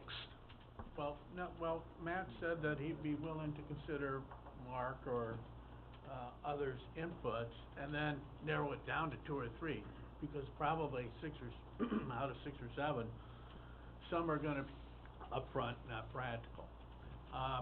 So he would narrow it down to 2 or 3, and then take a closer look at that and give us an assessment. Now, I thought that's what we were looking at. That is what we're looking at, but in fairness, we don't have an RFP to see if these are the only 6 buildings that have an interest. My point is, I think we're negligent in our legal responsibilities to notify all those that might have properties of interest. We haven't done that part. That's where I was going with the fact that what Mark brought up, he could tell you right away, but we weren't soliciting that, and that was my explanation. People solicited us to get the 6. I certainly didn't want to tell them no, so we passed them on. I don't think we did it procedurally the right way. So that's why I'm talking about a request for proposal to see if there's any others, because that's how we generally do our business. Is that making sense with that, Paul? Well, Mr. Chairman, I think, and I don't know if I'm missing something, but it seems to me you might be able to do both. Because I got the sense that what Clark Patterson would be doing, they're not going to make a site selection. They're just going to look at the potential sites with the available information that we have. Nobody's going to negotiate a business deal. What they're going to do is just get information on the availability sites, locations, which in turn will give them some knowledge about what's available, what the impacts would be, what everybody wants to know. Then, if that looks like that's going to be a potential solution, with that information, then you'd put out an RFP, which would in turn solicit the specific terms of the deal. Whether it's, what the lease terms are going to be if you want to lease, or whether you want to try to buy a building, whatever you want to try to do. But, I think you could do both. Supervisor Brock? Yeah, like I said at the meeting, the board meeting, I think we're putting the cart before the horse. I think we need to query the whole system to see how they're gonna be affected. If we get a lot of really good response that's negative, then all the rest of this is kind of moot, unless we just wanna override what they're saying. I mean, if probation or someone says, this is gonna totally screw me up, what are we gonna do then? We will spend $8,000 and found out we're not gonna do that anyway. Wouldn't it be easier to find out first the impact on the whole system and then make a decision on whether to go to the next step? Mr. Chairman, if I could, I'd be happy to offer up the opportunity to work with everybody without signing the task 2A.1, put out the RFP. We can help you with that. Really wouldn't be any cost. I think we could just assist with getting the RFP out, get information in. If you get responses to the RFP and there isn't a single site that's viable, then you don't need to, spend any money, $8,800. So why don't we reserve task 2A.1 for once the RFP responses come in to say, okay, there are 2 sites have been identified that we'd like you to look at, site visits, do some further investigation. So I think similar to what Paul was saying is concurrently do them, but not get us on board yet with the 8,800. We'll assist with developing the RFP. Mark, you had something for? Yeah, that's great, that's new information and impacts what I was about to say, but that's great. And with what Paul said, we're not necessarily putting it out for RFP right this moment in time, but, we could look at the information, see if there's anything viable. Based on that information, other than the cost of an ad, it wouldn't be that expensive to do that. And then in the meantime, if we have the special board meeting, like Evelyn and I just motion on, we get a feel for the will of the rest of the committee, see if it's even something they want to look at. And we can pool the other departments in the next week or so to get their feedback. And then we can either put it to rest or not, as a county board. My feeling is, today though, we've made the one action, Fred's motion. Today the focus of these gentlemen should be on what Judge Krugman said, was what's the interim solution and what's then beyond that. That's where I think at this point, what I'm hearing from all the feedback, is that's the direction that we want them focused on and is the priority now. In the meantime, we can get the RFP out and for an inexpensive amount, get some proposals in, get the special board meeting, see if anybody's even interested in going down that way. But we're not distracting them and spending a lot of money on it. Rachel? Again, I'll shift the podium on my way out the door, but I might be looking at this and just overcomplicating it, but I'm not sure in this day and age with our computer technology why the county administrator could not send out an email survey to all the departments that are involved, the department heads, ask them for feedback from their staff. Do you want to move? What type of barriers are, what's the pros, what's the cons? Give them a 2-day, 3-day turnaround time, solicit that feedback without having to expend any more money or any more time. I'm assuming that we've already met with most of these department heads and asked their opinion, and we've gotten them. We may not like what we've received, but I just don't know why we're not going directly to the sources and asking them in their professional opinion what works and what does not work. But as far as I'm concerned, and I'm going to run, we could expand out into the parking lot, build a courtroom and a couple offices and be done with this.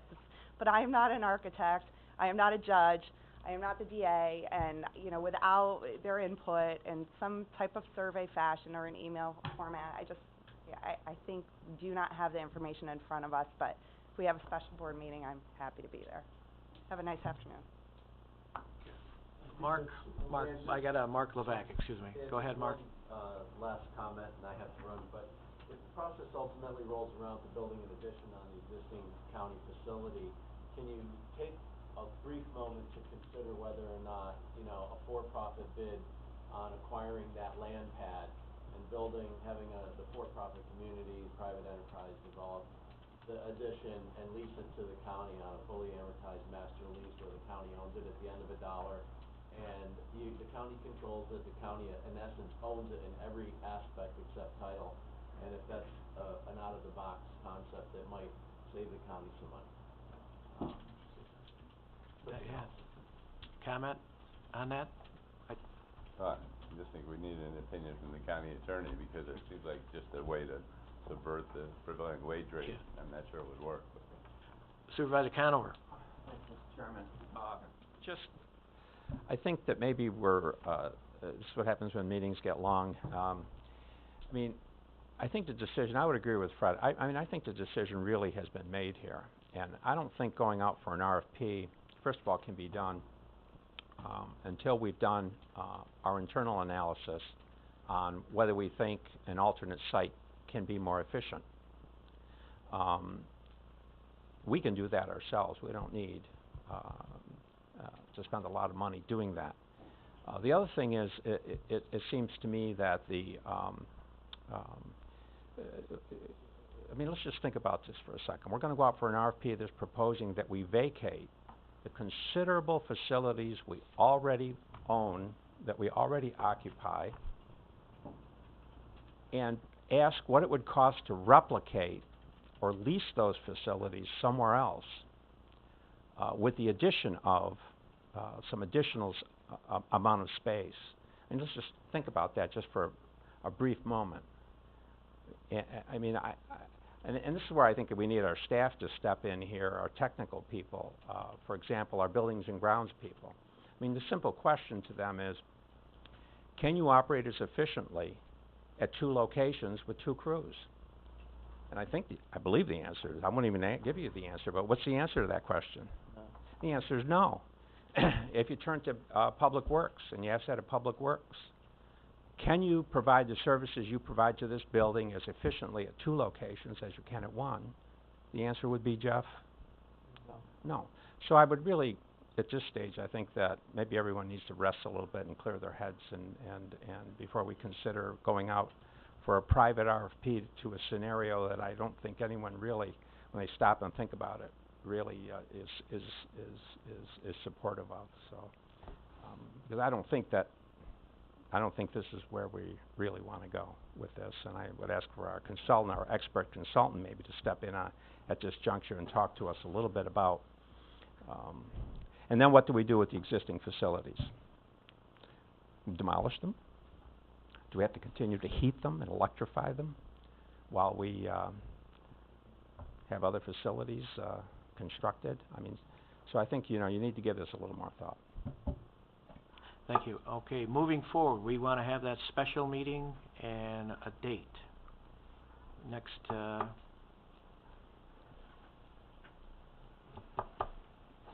think the most practical date would be, if it worked for the supervisors, would be the date of your personnel and finance committee meetings, although it probably will end up running you into the afternoon.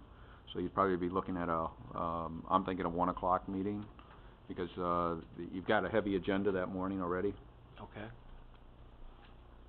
All right. Do we need a vote on that? A motion and a... It would be a motion, yes, it would be out of this committee to make that request of the chairman of the board, and he'd be actually the one that would call the special meeting. Okay, Amend my motion to reflect the date. Okay, thank you. Seconded by Mark. Any discussion? All those in favor? Aye. Opposed? Okay, so that we have some clarity there. Now, we get some resolve that we have enough directive for the meeting next Wednesday at 1, correct? That Matt has, and then we can have a full discussion of the full board there. And Matt, will you be able to attend? I can be there, sure. Okay, we should have checked that out with you. All right. And Paul? Mr. Chairman, I guess, at least, I'm not going to speak on behalf of Jeff and Matt, but I don't know that I have a lot of clarity of exactly where or what information is to be prepared for this board meeting. Certainly we have the space studies, and that can be discussed, and certainly the general issues can be discussed as has been done here today, but do we want an analysis of the impact on the various departments and cost? I will say that is not, it may sound simple, but that is not a simple analysis of me simply sending an email out to the departments and saying, what's your impact going to be? There's going to be, we need some you know, we need some assistance on that from either Jeff's department or Matt, because there is a, you know, there's an impact analysis that needs to be done, costs associated, man hours, days, et cetera, that all has to be analyzed and calculated out over a period of time. So there's a little bit of work here that has to be done. If you want that done, I would think we would need to know that, and whether, I don't even know if it's even possible to have that within that time frame. I see the information more as in-house information, if I'm not mistaken, Jeff. I mean, we could prepare, based on the square footage of the needs that we have to date, we could give a square foot cost of a new build, so you'd have that number. You know, if you project that out, if you bond it for 20 years or whatever, and then we mentioned getting the treasurer involved with potentially looking at what a lease might, round numbers, what a lease might cost for 20 years. At the very least, we could compare those numbers at that meeting. I don't, and then as far as the in-house logistics, the county logistics, I would think that might be for Jeff's department as opposed to... Well, what I'm talking about is the analysis of what the cost would be for in-house staff if they go off-site. So we could arbitrarily just pick, say, Glens Falls as the off-site, just to have an example, and say, these are the impacts, this is the man hours, this is the cost that would be associated with an off-site facility. Fred? I don't think we need that amount of detail. I mean, I think it's just, in general, what are the impacts on your department? For the sheriff, you know, are you gonna have an impact of having to take inmates a further distance? That's gonna tie up two people every time you take an inmate. For the DA, if you have to go off-site from your offices, how often is that gonna happen? I don't think you actually need an actual dollar amount. It's more efficiency, looking at the efficiency and how is it impacting, not necessarily down to the dollar amount. Okay, I was under the impression you might want some more solid numbers on that. Maybe we might in the future, but I don't know, I think it's gonna be enough to satisfy me when I see what those impacts are without putting dollar figures on them. Mark? I agree with Fred. Yeah. You know, it's similar to when we did the request on the mandates. Come back and tell us what you think is a mandate that, you know, that is inefficient and we might be able to get the states away. It's sort of a more general response, and then maybe you can give them a few specifics, but I don't think it's a real thorough analysis. I think we want to tie people down on that. All right. I think we want to go to the board with this and say, we've done this review, you know, we can put it out to RFP, is there, you know, we've heard from the judges and their staffs, is there any will to go forward with looking at outside space, and I think we'll get our answer. Yeah, and I think we need to bring the whole board up to snuff on why we're at where we are right now. You know, and explaining, and then the private business people that have chimed in, so the board understands, you know, there's some members that aren't here, they're going to read in the paper, and I think we all have to give an opportunity to ask their questions, and what are basically are we wanting to achieve. When we started this goal, it was we had a time period, we had a significant family court that was, square footage was minimal, and we knew we had to increase, we had a new judge coming, so we took the task at hand and mapped out a strategy. We communicated with the courts and their staff, and we solicited Albany and New York City for their okay, and we moved quite briskly, and Clark Pattison joined on board with understanding the timeline because of the temporary nature of what we would have to do if we didn't meet those timelines. When this fell out of the sky about a lease option or looking off-site, it's very convoluted, a lot of moving parts, and as far as the attempt here is to corral it, and then do you want to do parts of the court or all of the court? At least we accomplished that today. So while that was being done, John was collecting the data to see how much square footage we really need. We have that now, so we can kind of identify the buildings that do meet the criteria. But with the realtors, Mr. Sears not being here, and I think another realtor contacted Ed Bartholomew. That's how I got the Sanford and Ridge Street building. Economic Development's been, you know, vetted with it. I don't think, in fairness, that we you know, put out that publicly if there was other places that would be interested, whether it be Warrensburg or Lake George or whatever. So, in fairness, I thought we were missing that part, And as we move along, we need to answer that. And as a committee, I think we did a good job today, but certainly the whole board needs to be involved in the development of where we head next. Doug? Thanks, Mr. Chairman. I concur that I think the whole court system, I'd love to have it stay here on campus. What I'd like to see at the special board meeting is what departments or tenants currently here could go off-site to enable the total court system to stay here on campus. And I would include the Board of Supervisors meeting room, throwing that up. We meet there once a month as, again, potential space to keep the court system and the expanded court system here on campus.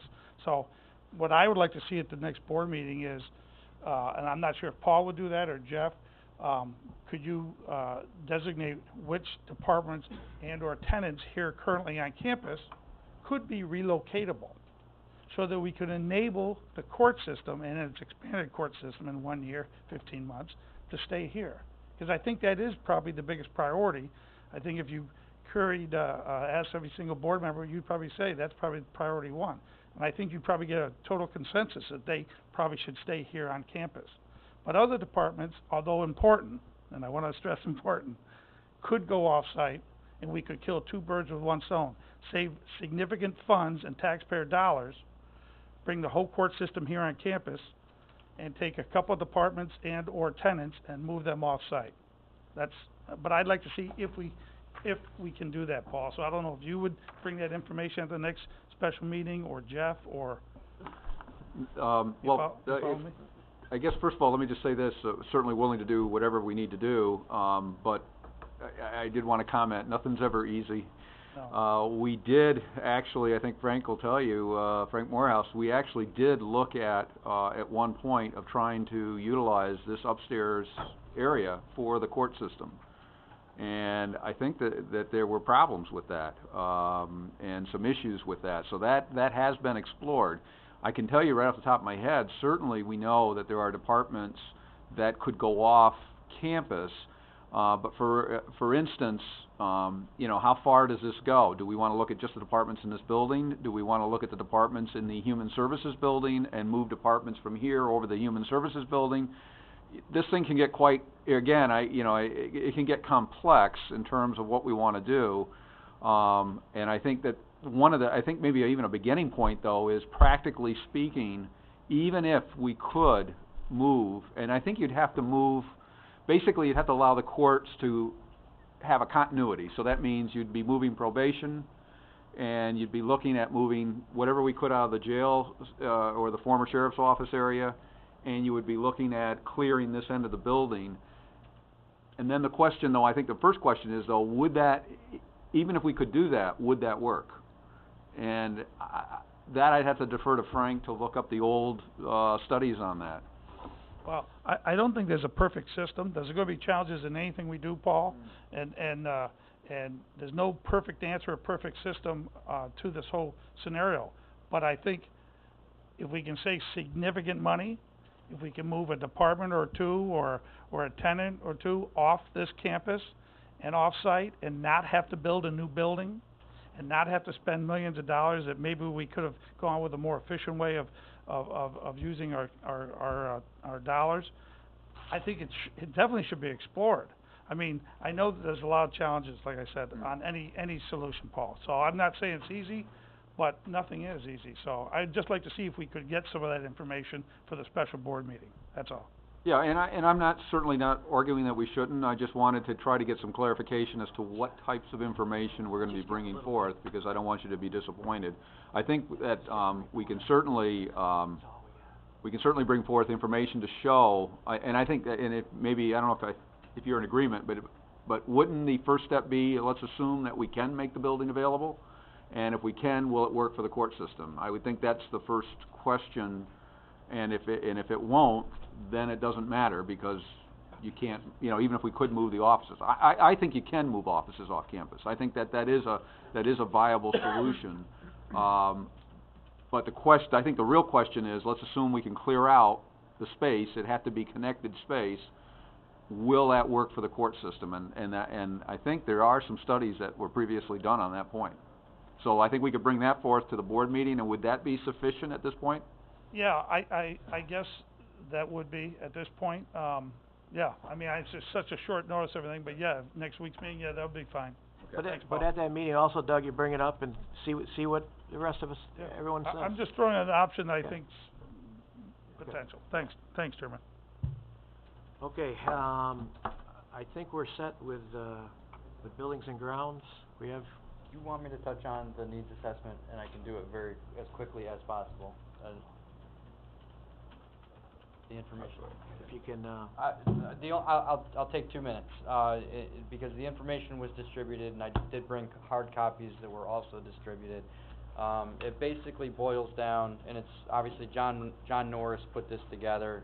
He did a lot of interviews, basically touched on everybody in the court system, and I appreciate Judge Krogman's recognition of John's capabilities and his commitment to understanding the needs, because he does a very good, thorough job. So the first page shows family court space existing of 4992 square feet, proposed based on needs and the addition of the other judge of 16,108 square feet. So you see that's boxed out in blue. Subsequent pages, I've boxed out the further detail on the family courts in blue, so you can tie what's on the front page to the subsequent sheets, and then it's further broken down, the needs by each, each room, each facility, each office. You can see it's pretty detailed. So the same was done for the court security and public entrance, and then the Supreme and County surrogate and jurors. And then court-related is also, there was a discussion about district attorney, probation, public defender, et cetera. That's also broken down further. So it boils down to a total square foot needs of about 70,000 square feet, including courts and court-related. A lot to digest, and that was just as brief as I could be on it. Mark? Mr. Chairman, as I slipped you that note, I need to go to family. Yeah, thing. Mark, go ahead, please. But, is there an issue if I had a couple questions about this? No, go right ahead, sir. If I could call him? Yeah, oh, yes. Give him a call, to ask him some questions? Oh, yeah, that's for everyone involved, yeah. He knows it's quite a bit to digest, and that you'll have to review it. My briefcase. I think I have it, or I'll get it. In touch with Jeff. I've gotta go to a family. Thank you, Mark. very much. Okay. Fred? I just want to ask one question. Just looking through this quickly, it looks like you analyzed square footage need if we stayed on campus and square footage if we went off-site? Yes. And it appears that it's substantially more square feet we need if we go off-site? The on-campus need is what's listed under the proposed column. The big change is if the family courts alone were to go off-campus. Right. You go from 16,000 to 25,000. Exactly, because of, You've already tripled we're adding one more court, or we're doubling it, but you're tripling the square footage that's needed. Right, there are deficiencies in the current court as far as, the room that's in the current court.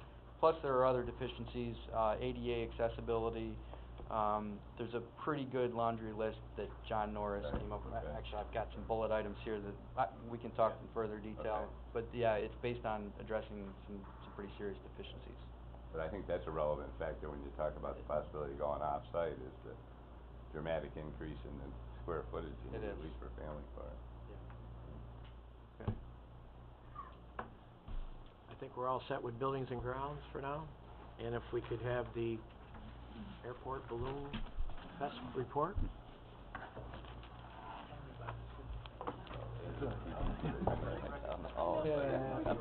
Done. You put everything there. This will be quick. Did we make progress? You could have the contents ready.